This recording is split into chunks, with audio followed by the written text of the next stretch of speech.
Welcome back to Open Window Politics. Today we're going to be going over whether or not prediction markets are a better forecast for elections than the polls.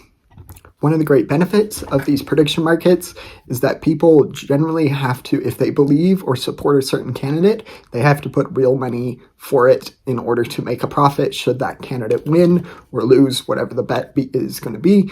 But that means a lot of the time people have to put aside their partisan identity. A lot of people aren't willing to do that, though, so they just think, I love Democrats or I love Republicans, so I'm going to go all in on this election that is going to have fill-in-the-blank party winning, and then they end up losing their money. So this kind of hyper-partisan methodology can result in people who are a little more cool-minded having a better shot at winning money, winning those contracts, because generally you have to put aside your partisan identity when you're putting real money down to see who predicts an election, because ultimately you, of course, want to make more money with the contract.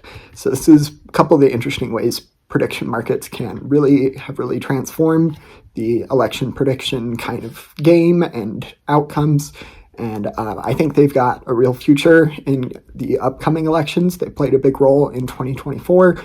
With Kalshi and a couple other options, and I think they are going to be sticking with us for a while. I think generally I prefer to look at the prediction markets to see who is more likely to win an election than I do at the polls. The polls aren't always perfect. I remember there was a poll that came out shortly before the 2024 election that showed Harris winning Iowa by 3 points. This, of course, blew Democrats out of the water. They were amazed, and then it wasn't even remotely close to happening. Trump won Iowa, of course, by a pretty big margin. Not only that, he won every swing state aside from the Nebraska district, also by a fairly considerable margin.